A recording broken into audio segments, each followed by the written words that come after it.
Salut à tous, Nils, 27 ans, j'habite à Toulouse. Je vais vous faire une brève présentation, vous expliquer un peu pourquoi les outils de Sébastien, donc le Go, No Go, IMO et le business plan m'ont aidé à investir dans 2 appartements en 6 mois, très peu de temps.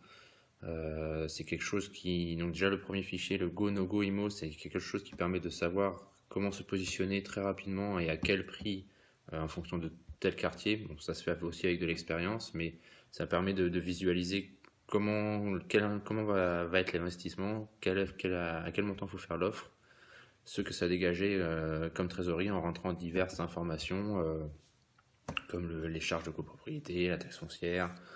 Et ça permet du coup, en fonction de notre seuil de rentabilité qu'on va définir, de dire bah voilà, il faut que je fasse l'offre à temps. La deuxième chose, c'est le business plan que Sébastien propose. C'est quelque chose qui permet d'arriver préparé lors d'un entretien, que ce soit avec un courtier ou avec un banquier, et que le banquier n'est pas à nous dire bah, vous m'enverrez ça par email, et du coup on perd du temps, on perd un peu en crédibilité. Si on arrive avec le dossier complet, au moins ça passe tout de suite. C'est le banquier déjà est impressionné parce que ça vous démarque des autres personnes. Parce qu'il y a très peu de gens qui arrivent avec un business plan complet, avec tous les documents à jour, et ça fait tout de suite plus sérieux et plus crédible. Donc grâce à ces deux fichiers, comme je vous l'ai dit, en 6 mois, avec ma compagne, on a acheté 2 appartements.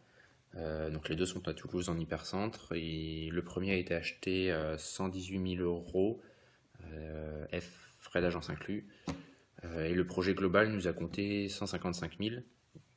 Donc on a des mensualités d'environ 720 euros uniquement sur le crédit bancaire. Si on inclut tout ce qui est charges diverses de copropriété, taxes foncières, la gestion, les frais de gestion, les frais les frais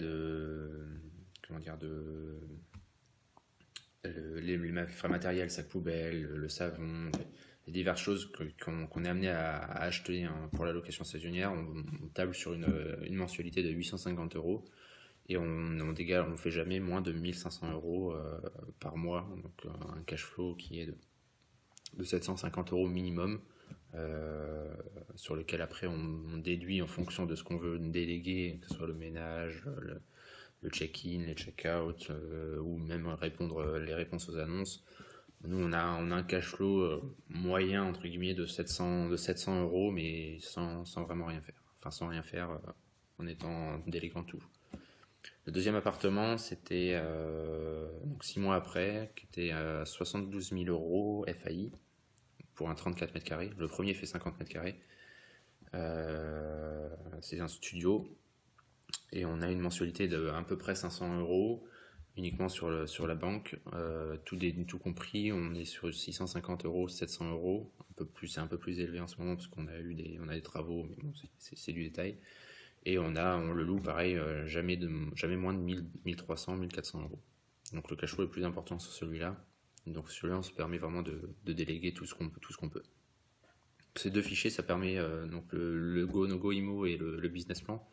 Ça permet d'une part de gagner en réactivité, de savoir à quel montant on va faire notre offre, et d'autre part d'être crédible auprès des banquiers, auprès des personnes qui vont nous financer ces projets. Donc ça permet de faire plusieurs investissements en très peu de temps. Donc voilà, si vous avez des questions, n'hésitez pas à me contacter via Sébastien, j'y répondrai avec grand plaisir. Et ciao!